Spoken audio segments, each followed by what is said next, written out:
ಎಲ್ಲರಿಗೂ ನಮಸ್ಕಾರ ವೀಕ್ಷಕರೇ.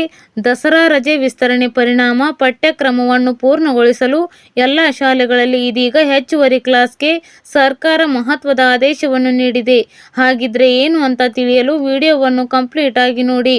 ರಾಜ್ಯದಲ್ಲಿ ದಸರಾ ಹಬ್ಬದ ಹಿನ್ನೆಲೆಯಲ್ಲಿ ವಿಸ್ತರಣೆ ಮಾಡಲಾದಂತಹ ಶಾಲಾ ರಚನೆಯ ಪರಿಣಾಮವಾಗಿ ಶೈಕ್ಷಣಿಕ ದಿನಗಳನ್ನು ಸರಿದೂಗಿಸಲು ಇದೀಗ ರಾಜ್ಯ ಸರ್ಕಾರ ಪ್ರಮುಖ ಆದೇಶವನ್ನು ಹೊರಡಿಸಿದೆ. ರಜೆ ವಿಸ್ತರಣೆಯಿಂದಾಗಿ ಪಠ್ಯಕ್ರಮದ ದಿನಗಳು ಕಡಿಮೆಯಾಗಿರುವುದರಿಂದ ರಾಜ್ಯದ ಎಲ್ಲ ಶಾಲೆಗಳಲ್ಲಿ ಇನ್ನು ಮುಂದೆ ಹೆಚ್ಚುವರಿ ತರಗತಿಗಳನ್ನು ನಡೆಸಲು ಶಿಕ್ಷಣ ಇಲಾಖೆ ನಿರ್ದೇಶನ ನೀಡಿದೆ. ಈ ಹೆಚ್ಚುವರಿ ತರಗತಿಗಳನ್ನು ನಡೆಸಿ ನಿಗದಿತ ಸಮಯಕ್ಕೆ ಪಠ್ಯಕ್ರಮವನ್ನು ಪೂರ್ಣಗೊಳಿಸಲು ಶಿಕ್ಷಣ ಇಲಾಖೆ ಇದೀಗ ಈ ಮಾರ್ಗಸೂಚಿಯನ್ನು ಹೊರಡಿಸಿದೆ. ಸಾಮಾನ್ಯವಾಗಿ ಅರ್ಧ ದಿನ ಇರ್ತಾ ಇದ್ದಂತಹ ಶನಿವಾರಗಳನ್ನು ಇನ್ನು ಮುಂದೆ ಪೂರ್ಣ ದಿನದ ತರಗತಿಗಳನ್ನು ನಡೆಸಲು ಬಳಸಿಕೊಳ್ಳಬೇಕು ಅಂತ ಹೇಳಿದೆ. ಪ್ರತಿದಿನದ ಶಾಲಾ ವೇಳಾಪಟ್ಟಿಯಲ್ಲಿ ಅಗತ್ಯ ಬದಲಾವಣೆಗಳನ್ನು ಮಾಡಿಕೊಂಡು ಪ್ರತಿದಿನವೂ ಹೆಚ್ಚುವರಿ 1 ಅಥವಾ 2 ಪೀರಿಯಡ್ಗಳನ್ನು ನಡೆಸಲು ಸೂಚನೆ ನೀಡಲಾಗಿದೆ. ಈ ಆದೇಶವು ರಾಜ್ಯಾದ್ಯಂತ ಇರುವ ಎಲ್ಲ ಸರ್ಕಾರಿ ಅನುದಾನಿತ ಮತ್ತು ಅನುದಾನ ರಹಿತ ಶಾಲೆಗಳಿಗೆ ಕಡ್ಡಾಯವಾಗಿ ಅನ್ವಯವಾಗಲಿದೆ. ಹಾಗಿದ್ರೆ ರಜೆ ವಿಸ್ತರಣೆ ಯಾಕೆ? ಈ ಬಾರಿ ದಸರಾ ರಜೆಯನ್ನು ಬರ ಪೀಡಿತ ಪ್ರದೇಶಗಳು ಸೇರಿದಂತೆ ಹಲವು ಭಾಗಗಳಲ್ಲಿ ವಿಸ್ತರಣೆ ಮಾಡಲಾಗಿತ್ತು. ಇದರಿಂದಾಗಿ ವಿದ್ಯಾರ್ಥಿಗಳಿಗೆ ಹೆಚ್ಚಿನ ರಜೆ ಸಿಕ್ಕಿದ್ರೂ ಕೂಡ ಶಾಲಾ ವೇಳಾಪಟ್ಟಿಯಲ್ಲಿ ಅಡಚಣೆ ಉಂಟಾಗಿತ್ತು.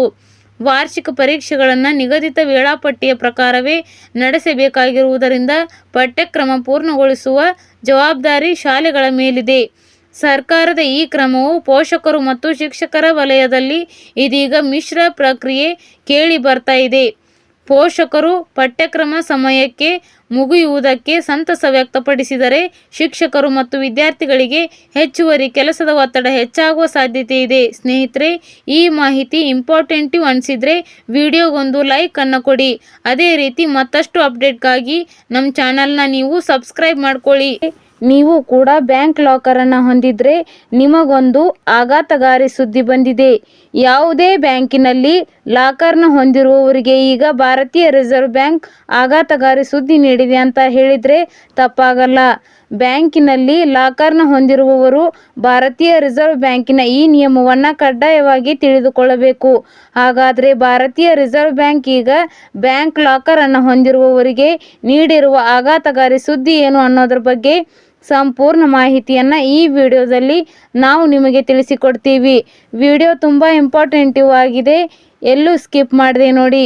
ಹಾಗೂ ಈ ಮಾಹಿತಿಯನ್ನು ಬ್ಯಾಂಕ್ ಲಾಕರ್ ಹೊಂದಿರುವ ಪ್ರತಿಯೊಬ್ಬರಿಗೂ ಶೇರ್ ಮಾಡಿ ಸ್ನೇಹಿತರೆ.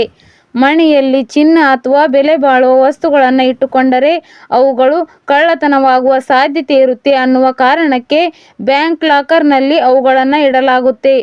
ಆದರೆ ಬ್ಯಾಂಕ್ ಲಾಕರ್ ಕೂಡ ಸೇಫ್ ಅಲ್ಲ ಅನ್ನೋದು ಸಾಕಷ್ಟು ಜನರಿಗೆ ಇನ್ನೂ ಕೂಡ ತಿಳಿದಿಲ್ಲ ಸ್ನೇಹಿತರೆ. ಭಾರತೀಯ ರಿಸರ್ವ್ ಬ್ಯಾಂಕಿನ ಲಾಕರ್ ನಿಯಮದ ಪ್ರಕಾರ ನೀವು ಬ್ಯಾಂಕ್ ಲಾಕರ್ನಲ್ಲಿ ಇಟ್ಟಿರುವ ಯಾವುದೇ ವಸ್ತುವಿಗೆ ಬ್ಯಾಂಕುಗಳು ಹೊಣೆಗಾರಿಕೆಯನ್ನು ಹೊಂದಿರುವುದಿಲ್ಲ ಸ್ನೇಹಿತರೆ.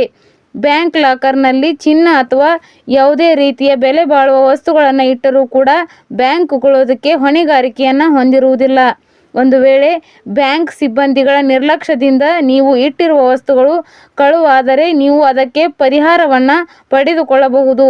ಒಂದು ವೇಳೆ ಬ್ಯಾಂಕಿನ ಸಿಬ್ಬಂದಿಗಳ ನಿರ್ಲಕ್ಷ್ಯದಿಂದ ಬ್ಯಾಂಕಿನ ಲಾಕರ್ನಲ್ಲಿ ಇಟ್ಟಿರುವ ವಸ್ತುಗಳು ನಷ್ಟವಾದರೆ ಬ್ಯಾಂಕ್ ಲಾಕರ್ನ ವಾರ್ಷಿಕ ಬಾಡಿಗೆಯ ಮೇಲೆ 100 ಪಟ್ಟು ಪರಿಹಾರವನ್ನು ಪಡೆದುಕೊಳ್ಳಬಹುದು. ಒಂದು ವೇಳೆ ಪ್ರವಾಹ, ನೈಸರ್ಗಿಕ ವಿಕೋಪ ಅಥವಾ ಭೂಕಂಪದಿಂದ ಯಾವುದೇ ರೀತಿಯ ನಷ್ಟವಾದರೆ ಬ್ಯಾಂಕುಗಳು ಅದಕ್ಕೆ ಜವಾಬ್ದಾರಿಯನ್ನು ತೆಗೆದುಕೊಳ್ಳುವುದಿಲ್ಲ. ಯಾವುದೇ ಬ್ಯಾಂಕಿನ ಲಾಕರ್ನಲ್ಲಿ ಚಿನ್ನ ಅಥವಾ ಬೆಲೆ ಬಾಳುವ ವಸ್ತುಗಳನ್ನು ಇಡುವ ಮುನ್ನ ಭಾರತೀಯ ರಿಸರ್ವ್ ಬ್ಯಾಂಕಿನ ಈ ನಿಯಮವನ್ನು ತಿಳಿದುಕೊಳ್ಳುವುದು ಅತಿ ಅಗತ್ಯವಾಗಿದೆ.